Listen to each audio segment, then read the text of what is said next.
आज के क्लास में यूपी बोर्ड परीक्षा निबंध कैसे लिखें, इस पर क्लास होगी। निबंध लिखना एक कला है। प्राय बच्चे इस कला से अनभिज्ञ रहते हैं, जिसकी वजह से उनको निबंध में अच्छे नंबर नहीं प्राप्त होते। बोर्ड में 10th और सेकेंड ईयर ही नहीं बल्कि 9th और फर्स्ट ईयर में भी निबंध लिखने को आता है। ऊपर के क्लास में भी आता है, कुछ कॉम्पिटिटिव एग्जाम में भी आता है निबंध। ये एक कला है, लेकिन यहाँ हम जो निबंध लिखने के लिए बताने जा रहे हैं उसमें हाई स्कूल और इंटर के बच्चों को निबंध लिखने में अच्छा अंक कैसे मिले वो बताने जा रहे हैं। खासतौर से हाई स्कूल में ये निबंध 7 नंबर का आएगा। 4-5 टॉपिक दिए रहेंगे, किसी एक पर लिखना होगा। 4 ही 5 टॉपिक इंटर हिंदी और सामान्य हिंदी में आएंगे, उसमें किसी एक पर निबंध लिखना होगा। लेकिन वहाँ लिखा होगा 2 + 7 = 9, यानी 9 नंबर का निबंध होगा। लेकिन उसमें लिखा होगा कि 2 + 7, यानी उसका जो 2 नंबर होगा वो इसको कहते हैं रूपरेखा, आउटलाइंस। ये 2 नंबर इस पर लिखना है और बाकी 7 नंबर निबंध पर लिखना है। अब उसके भी 2 तरीके हैं लिखने के, ध्यान दीजिएगा। वो क्या तरीके हैं? ये निबंध वहाँ लिखना शुरू कीजिए जहाँ दोनों पेज खाली हों और दाहिने पेज के बीच में निबंध का नाम लिख दीजिए। जैसा हमने एक उदाहरण के लिए लिया, प्रदूषण समस्या एवं समाधान। इसको आप बीच में दाहिने पेज पर बीच में लिख दीजिए और बाएं पेज पर ये यहाँ रूपरेखा करके ये सब उतार दीजिए। उसके बाद दाहिने पेज पर इसको लिखने के लिए 2 तरीके हैं। एक तो ये हेडिंग डालते जाइए और एक एक के बारे में थोड़ा बहुत लिखते चले जाइए, निबंध आपका पूरा हो गया। दूसरा तरीका यह है कि इस चीज़ को देखते हुए लिखते चले जाइए। पैराग्राफ बदल दीजिए, कोई हेडिंग लिखने की ज़रूरत नहीं है। हेडिंग लिख देंगे, उसमें कुछ कथन लिख देंगे। जैसे यहाँ लिखा, वृक्ष धरा के भूषण करते दूर प्रदूषण, एक वृक्ष 100 पुत्र समान। ऐसे बहुत से आपको मिलेंगे। यहाँ हम आपको ज्ञानी नहीं बना रहे हैं, बल्कि आपको निबंध अच्छी तरीके से कैसे लिखें, इसलिए कि अब हिंदी का एक ही paper CBSE ICSE board pattern पर होता है और एक ही पेपर के 3 घंटे में पूरा हिंदी, गद्य, पद्य, संस्कृत, व्याकरण आज सभी होते हैं। तो शॉर्ट में आपको सारगर्भित निबंध कैसे लिखेंगे, टू द पॉइंट कैसे लिखेंगे, उसको एक हमने ये लिखा है। ये निबंध साधारण विषयों पर आते हैं, वर्णनात्मक, आत्मकथात्मक टाइप आते हैं। यदि मैं प्रधानमंत्री होता, यदि मैं प्रधानाचार्य होता, यदि मैं वैज्ञानिक होता, यदि मैं शिक्षा मंत्री होता, या समस्यात्मक आते हैं। प्रदूषण की समस्या, महंगाई की समस्या, बेरोजगारी की समस्या, दहेज की समस्या, क्षेत्रवाद की समस्या, आतंकवाद की समस्या। आज तो पूरा जीवन ही अपने आप में एक समस्या है। छात्रों में बढ़ती कुंठा की समस्या और तमाम समस्याएं ही समस्याएं। इसलिए हमने चुना कि समस्यात्मक निबंध आते हैं यहाँ, तो समस्यात्मक निबंध के एक तरह से लिखने का पैटर्न यही होगा। अब उसमें आप एक तरफ से गिनाते चले जाइए, लिखते चले जाइए, आपका वो हो जाएगा निबंध कंप्लीट। आप जानते हैं इसके प्रस्तावना और उपसंहार, ये 2 मेन चीज़ें हैं। प्रस्तावना बहुत थोड़े में 4-6 लाइन में, 4-6 लाइन में ही सिर्फ उसके बारे में आप लिख दीजिए। जैसे अगर मान लीजिए यही निबंध आपके पेपर में आ गया, इससे मिलता जुलता कोई और समस्यात्मक, आप लिख दीजिए, आज हमारा देश अनेक समस्याओं से जूझ रहा है, चारों तरफ समस्याएं मुंह बाए खड़ी हैं।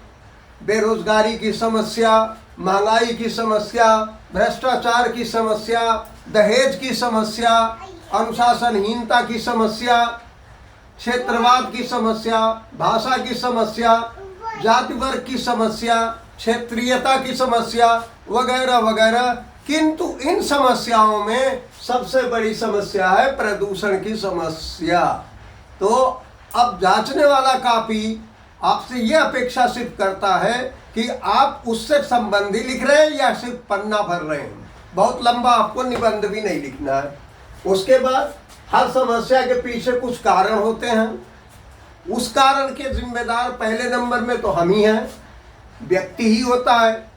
समाज भी जिम्मेदार है, सामाजिक संस्थाएं जिम्मेदार हैं, समाज के जिम्मेदार लोग जिम्मेदार हैं, और सरकार भी समस्याओं को पैदा करती है। सरकार की वजह से भी उसकी वो से भी समस्याएं होती हैं। अब उसके बाद फिर लिखेंगे यहाँ जो दिया है उसमें प्रकार कि प्रदूषण जो है कितने प्रकार का होता है।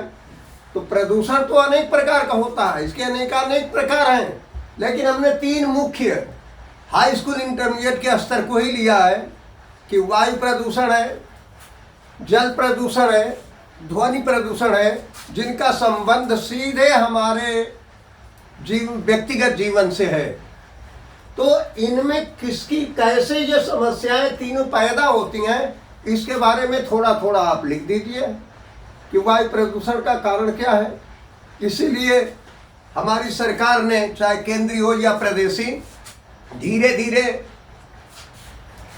समस्या उन फैक्ट्रियों को बंद कर दिया जो कोयला आधारित थीं या लकड़ी जलाकर जिनमें काम होते थे।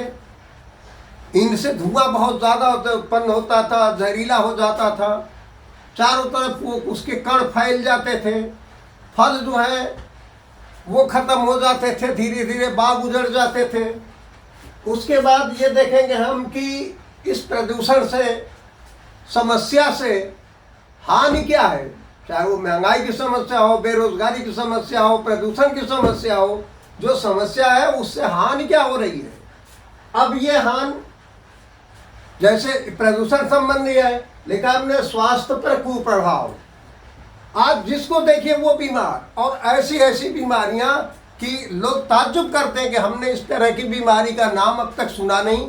ऐसी बीमारियां, तरह तरह की नित्य नई बीमारियां।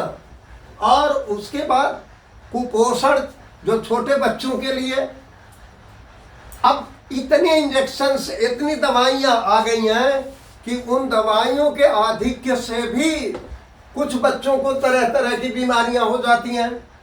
फिर अंग विकार होता है, कुछ बच्चों को समस्या हो जाती है, बड़े लोगों को समस्या हो जाती है, सुन नहीं पाते हैं, दिखाई कम देता है, बिल्कुल ठीक रहते हुए अचानक दिखाई कम देने लगता है, अचानक फेफड़े में विकार पैदा हो जाता है, पाचन क्रिया खराब हो जाती है, एकाएक ऐसी बीमारी होती है। उसके साथ कृषि उपज में गिरावट, हम जो रासायनिक खाद प्रयोग कर रहे हैं, उस रासायनिक खाद की वजह से हम सिर्फ पैदावार चाहते हैं, लेकिन पैदावार की चाहने में, अधिकता में, हम उस फसल की क्वालिटी को के साथ समझौता नहीं करते हैं। अगर हम देखें कि किस फसल से ज़्यादा लोगों को स्वास्थ्यवर्धक चीज़ें मिलेंगी, वो फसल हम बोएं। लेकिन हम भी आज के समाज के प्राणी हैं, हम भी चाहते हैं ज़्यादा से ज़्यादा मुनाफा कमाना, इसलिए ऐसी फसलें बोते हैं जिनमें पैदावार अधिक हो, चाहे उससे पौष्टिक आहार के रूप में हमारा संतुलन बने या न बने। फिर अब यह है समाधान। कोई भी समस्या होगी, जैसे आजकल सारी सियासी पार्टियां, राजनीतिक दल चिल्ला रहे हैं महंगाई बेरोजगारी, महंगाई बेरोजगारी। इस महंगाई और बेरोजगारी के लिए, इस प्रदूषण के लिए, इस दहेज प्रथा के लिए हम खुद भी जिम्मेदार हैं। व्यक्तिगत जिम्मेदारी हर एक की है, हर आदमी उसको देखे। हम क्यों बेकार हैं, क्यों हमको नौकरी नहीं मिल रही भाई। 5000 सीट निकली, हमको तो एक है, हमको एक सीट चाहिए। हम उसके लिए भी नहीं पता लगा कि 45,000 लोग पास हुए, उसमें हमारा नाम नहीं। तो हम भी तो पहले हैं। इसका मतलब हमने पढ़ाई ठीक से नहीं की, अपने गुरुओं का सम्मान नहीं किया, अपने विषय पर ध्यान नहीं दिया। इसलिए इस बात को ध्यान देना है कि दूसरे पर दोषारोपण लगाने से पहले हम अपने को भी देखें। किसी ने बहुत खूब कहा है, औरों की बुरी बात तो तुमको नहीं भाती, औरों की बुरी बात तो तुमको नहीं भाती, पर अपनी बुराई तुझे नजर नहीं आती। समस्याएं गिना रहे हो, समस्याएं बता रहे हो, लेकिन ये नहीं देख रहे कि इस समस्या के बहुत बड़े कारण तुम स्वयं हो। उसके साथ साथ सामाजिक समाधान है इसका। बहुत से लोग सामाजिक संस्थाएं चलाते हैं, लेकिन वो सामाजिक संस्थाएं इसके लिए नहीं है कि लोगों को लाभ हो, समाज प्रगतिशील हो, उन्नतशील हो, बल्कि उनका व्यक्तिगत लाभ हो। इसलिए वो सामाजिक संस्थाएं खोल रखे हैं ताकि टैक्स की चोरी से बच सकें, अपने घर के लोगों को आगे बढ़ाने में कामयाब हो सकें। इससे हमको बचना होगा। और सबके साथ साथ सरकारी प्रयास ज़रूरी है। जैसे महंगाई बढ़ रही है, इसमें कभी कभी देखते हैं, कभी टमाटर लाल हो जाता है, कभी प्याज आसमान पर चढ़ जाती है, कभी किसी चीज़ का भाव कुछ हो जाता है। अगर सरकार सख्ती करे, जैसे महंगाई बढ़ना शुरू होती है, कुछ आढ़ती, कुछ पूंजीपति अपने गोदाम में माल को इकट्ठा कर लेते हैं कि जब मार्केट में शॉर्टेज होगी तब माल निकालेंगे, ऊंचे दाम पर बेचेंगे। इसमें सरकार की सबसे ज़्यादा अहम भूमिका है। फिर इसके बाद समाधान के बाद लास्ट में उपसंहार में आपको फिर ऊपर प्रस्तावना की तरह बिल्कुल शार्ट में निष्कर्ष निकलना है उसका पूरे निबंध का। कि इस प्रकार हम देखते हैं कि हमारी इस समस्या के जो बहुत सारे कारण हैं और इस समस्या से जो हानि हो रही है उससे देश, समाज और स्वयं का नुकसान होता है। अतः हम सभी को मिलजुल करके, सबके प्रयास से, सबके साथ से मिलकर इस समस्या को जड़ से समाप्त करना चाहिए। इसका उन्मूलन होने से विकास भी की किरण भी आम आवाम तक पहुंच सकेगी। इसके बाद हमने चुना है कुछ निबंध वर्णनात्मक जो आते हैं, उसमें कई बार देश प्रेम या स्वदेश प्रेम पर निबंध आया है, कई बार आया है विद्यार्थी जीवन। आप विद्यार्थी हैं भी, विद्यार्थी का जीवन कैसा होना चाहिए, सुभाषित रत्नानी में भी आपने पढ़ा, खासतौर से इंटर के बच्चे। वो चाहे तो जितना निबंध लिखना है उसी को अगर एक्सप्लेन कर दे बढ़िया से तो उनका निबंध विद्यार्थी जीवन पर पूरा हो जाएगा। कभी कभी आता है यही ना, विद्यार्थी जीवन और अनुशासन। विद्यार्थी जीवन में अनुशासन का महत्व, विद्यार्थी और खेलकूद है विद्यार्थी। लेकिन विद्यार्थी अगर सच्चे अर्थ में विद्यार्थी हो, उसके मन में ये भावना हो कि सुखार्थी व त्यजेत विद्या, विद्यार्थी व त्यजेत सुखम। कि अगर विद्यार्थी हम हैं, आदर्श विद्यार्थी बनना चाहते हैं, तो हमें अपने सुखों का त्याग करना पड़ेगा। और किसी इमारत को बनाने के लिए जैसे उसकी नींव को मजबूत होना जरूरी है, वैसे ही विद्यार्थी जीवन को पूरे जीवन की आधारशिला माना गया है। यहाँ हमने स्वदेश प्रेम पर कुछ चीज़ें लिख दिया है। इस तरह के अगर आप लिख देंगे किसी भी निबंध में, तो ये आपके भोजन में, जैसे आप भोजन करते हैं उसमें घी डाल देते हैं, चटनी और अचार डाल देते हैं, कबाब का इस्तेमाल करते हैं, ये सबसे जैसे जायका बढ़ जाता है, थोड़ा आप अधिक खा लेते हैं।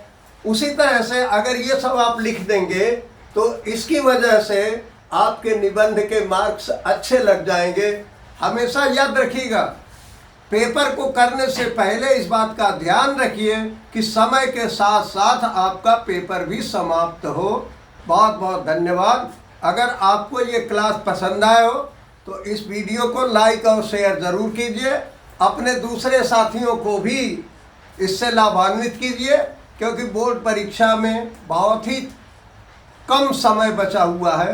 बहुत बहुत धन्यवाद।